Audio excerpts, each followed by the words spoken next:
എല്ലാവർക്കും fast cricket മലയാളത്തിന്റെ പുതിയ വീഡിയോയിലേക്ക് സ്വാഗതം.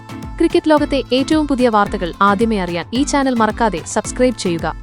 വാങ്കഡെ സ്റ്റേഡിയത്തിലെ ഗാലറികൾ ഇളകിമറിഞ്ഞ IPL 2026 ആവേശ പോരാട്ടത്തിൽ ലക്നൌ സൂപ്പർ ജയന്റ്സിനെതിരെ മുംബൈ ഇന്ത്യൻസ് നേടിയത് അവിശ്വസനീയമായൊരു വിജയമാണ്.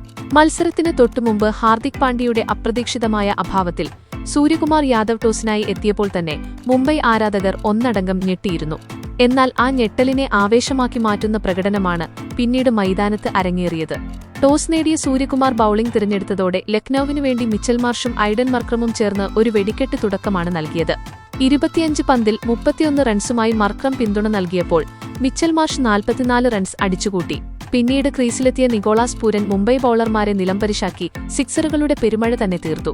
വെറും 21 പന്തിൽ 8 പടുകൂറ്റൻ സിക്സറുകൾ പറത്തി 63 റൺസ് അടിച്ചുകൂട്ടിയ പൂരനും 31 പന്തിൽ 40 റൺസുമായി ഹിമ്മത് സിംഗും തകർത്താടിയപ്പോൾ ലക്നൌ 280 റൺസ് കടക്കുമെന്ന് എല്ലാവരും ഉറപ്പിച്ചു. എന്നാൽ നിർണായക ഘട്ടത്തിൽ സൂര്യകുമാർ യാദവ് എന്ന ക്യാപ്റ്റൻ നടത്തിയ മാസ്റ്റർ ക്ലാസ് തന്ത്രങ്ങൾ കളി മാറ്റുകയായിരുന്നു. കൃത്യമായ ഫീൽഡ് ക്രമീകരണങ്ങളിലൂടെയും ബൌളിംഗ് മാറ്റങ്ങളിലൂടെയും ലക്നൌവിനെ 228 റൺസിൽ തളച്ചിടാൻ മുംബൈക്ക് സാധിച്ചു. കോർബിൻ ബോഷ് 2 വിക്കറ്റുകൾ വീഴ്ത്തി തിളങ്ങിയപ്പോൾ അരങ്ങേറ്റ താരം അല്ല ഗസൻഫർ, രാഘു ശർമ്മ, വില്യം ജാക്സ് എന്നിവർ ഓരോ വിക്കറ്റുകൾ വീതം വീഴ്ത്തി സ്കോർ നിയന്ത്രിക്കാൻ സഹായിച്ചു. 229 റൺസ് എന്ന ഹിമാലയൻ ലക്ഷ്യം പിന്തുടർന്ന് മറുപടി ബാറ്റിംഗിനിറങ്ങിയ മുംബൈ ആരാധകർ ആവേശത്തോടെ കാത്തിരുന്നത് പഴയ ഹിറ്റ്മാൻ രോഹിത് ശർമ്മയുടെ താണ്ഡവത്തിനായിരുന്നു. ഒരിടവേളയ്ക്ക് ശേഷം മൈതാനത്ത് തിരിച്ചെത്തിയ രോഹിത് ശർമ്മ തന്റെ ക്ലാസും പവറും ഒട്ടും കുറഞ്ഞിട്ടില്ലെന്ന് തെളിയിക്കുന്ന ബാറ്റിംഗാണ് പുറത്തെടുത്തത്.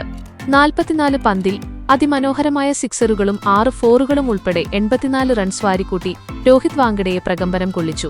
എന്നാൽ രോഹിത്തിനൊപ്പം അണിനിരന്ന് വെടിക്കെട്ട് ബാറ്റിംഗ് നടത്തിയ റയാൻ റിക്കൽട്ടനാണ് ലക്നൌവിന്റെ സകല കണക്കുകൂട്ടലുകളും തെറ്റിച്ചത്. വെറും 32 പന്തിൽ 83 റൺസ് നേടിയ റിക്കൽട്ടനാണ് ഈ മത്സരത്തിലെ താരമായി മാറിയത്.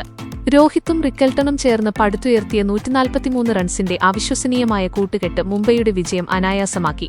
ലക്നൌവിനു വേണ്ടി സിദ്ധാർത്ഥ് 2 വിക്കറ്റുകൾ വീഴ്ത്തിയെങ്കിലും മുഹമ്മദ് ഷമിയും ആവേശ് ഖാനും ഉൾപ്പെട്ട പേസ് നിര മുംബൈ ബാറ്റർമാരുടെ പ്രഹരത്തിനു മുന്നിൽ ഉത്തരമില്ലാതെ വിയർക്കുന്ന കാഴ്ചയാണ് പിന്നീട് കണ്ടത്.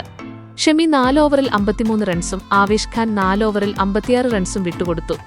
അവസാന ഓവറുകളിൽ 12 പന്തിൽ 23 റൺസ് നേടിയ നമൻ ധിറും 12 റൺസ് നേടിയ സൂര്യകുമാർ യാദവും 11 റൺസുമായി തിലക് വർമ്മയും ചേർന്ന് ബാറ്റിംഗിൽ തങ്ങളുടെ പങ്ക് ഭംഗിയാക്കിയപ്പോൾ വെറും 18.4 ഓവറിൽ 4 വിക്കറ്റ് മാത്രം നഷ്ടപ്പെടുത്തി മുംബൈ ലക്ഷ്യം കണ്ടു. എന്തായാലും ഹിറ്റ്മാന്റെ ആ പഴയ വിശ്വരൂപവും സൂര്യയുടെ മാസ്റ്റർ ക്ലാസ് ക്യാപ്റ്റൻസിയും ഒത്തുചേർന്നപ്പോൾ വാങ്കഡയിൽ പിറന്നത് ഒരു ഐതിഹാസിക വിജയം തന്നെയാണ്. ഹാർദിക് ഇല്ലാത്ത മുംബൈ നിരയെ ഇത്ര മനോഹരമായി വിജയതീരത്തെത്തിച്ച സൂര്യയുടെ തന്ത്രങ്ങളെക്കുറിച്ച് നിങ്ങൾക്ക് എന്തു തോന്നുന്നു? നിങ്ങളുടെ അഭിപ്രായങ്ങൾ താഴെ കമന്റ് ബോക്സിൽ രേഖപ്പെടുത്താൻ മറക്കരുത്. കൂടുതൽ ക്രിക്കറ്റ് വിശേഷങ്ങൾക്കായി ഫാസ്റ്റ് ക്രിക്കറ്റ് മലയാളം സബ്സ്ക്രൈബ് ചെയ്യുക.